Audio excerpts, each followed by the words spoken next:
Jason here, and welcome along to the weekly updates and tips and strategies that we always like to shoot out there to you to get you fired up, to get you educated, to get you informed as a property investor so you can beat the rest of the pack and get a fantastic financial outcome as a property investor.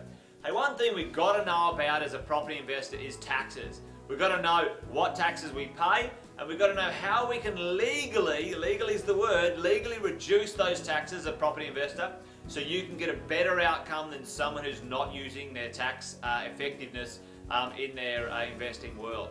Hey, listen, there's 4 major taxes or duties slash taxes that we get exposed to as property investors that we can, if we're clever and we're smart and we just have a bit of a strategy, can reduce those taxes down, which then makes sure we get more money in our pocket, not in someone else's pocket. And that's really the outcome we're looking for. Money in your pocket stays there so it doesn't go out and be wasted, or what I call financially inefficient. There's 4 main taxes. One is stamp duty.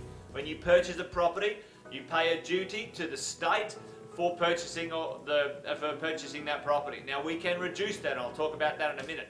Land taxes. When you buy properties in any state in Australia, except for the Northern Territory, well, that's one little trick I'll tell you about in a minute, you pay land tax, okay? And so we can, if we're clever, reduce land taxes legally and pay less than others if you're smart about what you do.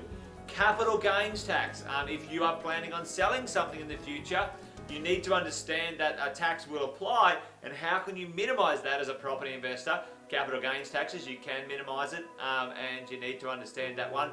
And income tax. If you are a PAYG earner, you can reduce your taxes significantly, if not down to the magic number, almost 0, as a property investor using depreciation. But let me go through these ones right now, and we'll break them down and see how we get the most out of it. Someone who doesn't know these tips and strategies will be paying more money than you. They'll get to the end of their investing career and they go, well, hang on, I didn't make as much money as I thought I would. And that is the difference between a positive real estate investor and an uneducated investor. The little bits that you save along the way compound into something massive and great, gives you more money in your pocket. So stamp duty. Let's have a look at stamp duty here. In each state, when you purchase a piece of real estate, you end up paying a stamp duty on the amount of the property that you buy. Now when you buy a completed piece of real estate, let's say you buy a property for, let's say, $400,000, if that piece of real estate is complete and you go and buy that thing, you will pay stamp duty on the whole amount, okay?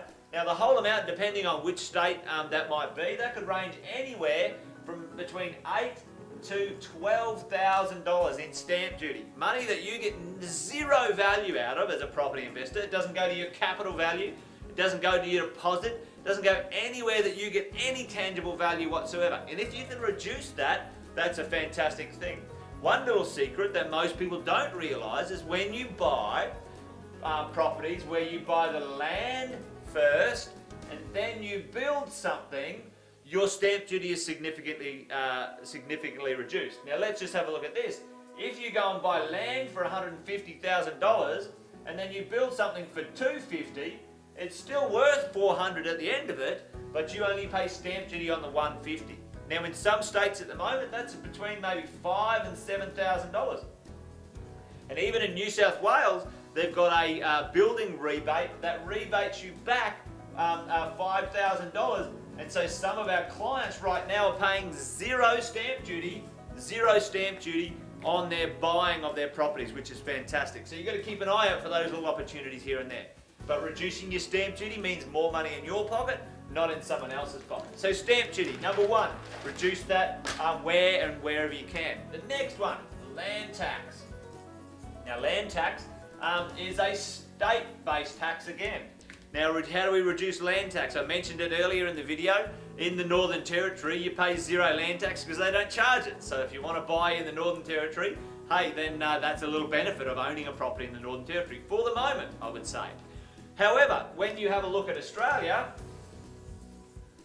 that's Australia, by the way, okay? And when you look at Australia, and we've got different states, each of the states have a different land tax threshold. And one of our strategies at Positive Real Estate is to make sure you diversify your locations of investment properties. One, for exposure to marketplaces at different times, but two, it helps you reduce land tax. So if you own 10 properties, let's say, in one place, let's say in New South Wales, you pay a significant amount of land tax, upwards of $10,000 to $15,000 per annum. Now, if you own 2 here and 2 there and 2 there and 2 there and 2 there, each of the states has a different threshold, and you would pay 0 or very little land tax in comparison to owning 10 in one place. So there you go, spread your investments out, which you get a better outcome for land tax and arguably a better outcome for exposure to different markets at different times. Capital gains tax. How can we reduce capital gains tax as property investors? There's ways you can do that through using structures, but as a property investor, most of us are looking for a simple structure which we usually buy in our own name, and depend on what industry that you come from or what job you have will depend on how this works. But for most people we work with, they buy properties in their own name so they can reduce their personal income tax, was our next one. But with capital gains tax, if you own a property for longer than 12 months, then your capital gains tax has a 50% reduction. Okay, so it reduces 50%, which is around about the 25% of the gain of the property.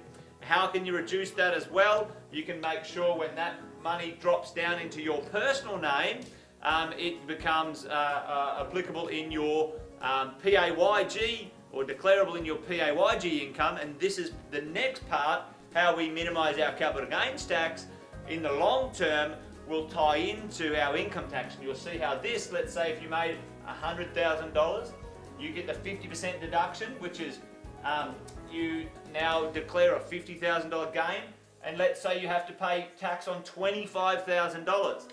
Now if that $25,000 drops down into your PAYG or PAYE income, then you've got to declare it at your tax rate, at your income tax rate, your personal income tax rate, which comes to the next one, the fourth one. How do we get our taxes down as a PAYG income earner? Now, when we have a look at our Monday, Tuesday, Wednesday, Thursday, Friday, Monday, Tuesday, Wednesday, Thursday, Friday, we pay taxes for most people if you're on a 30% tax bracket, and let's say you're on 100K, $25,000 of that will be your income tax, okay? So most of us will pay taxes which will equal between Monday and Tuesday, or half of Tuesday, or maybe even a bit more of Tuesday in your world or in your life will be attributed to tax. What happens if you're on 100K and that other 25K capital gain drops in here?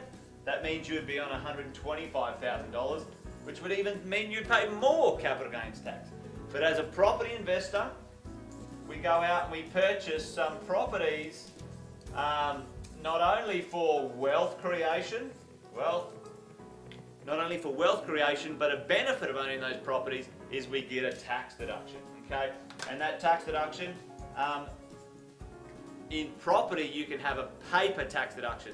Land usually goes up in value, the building goes down in value, and you can depreciate that or claim that against your taxable income.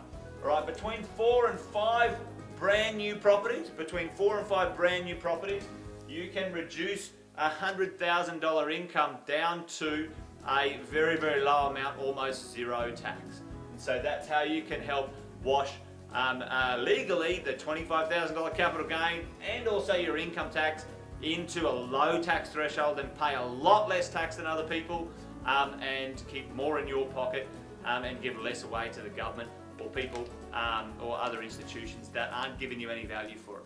So guys, that was a quick example of the idea of minimising your own taxes as a property investor and making sure you keep more in your pocket than giving it away.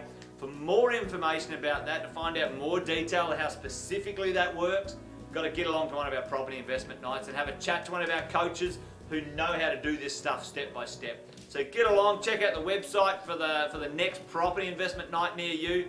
Get along and then have a chat to those guys and meet some other people, like-minded people, property investors. Until you do, stay safe in the marketplace, take care, and bye for now.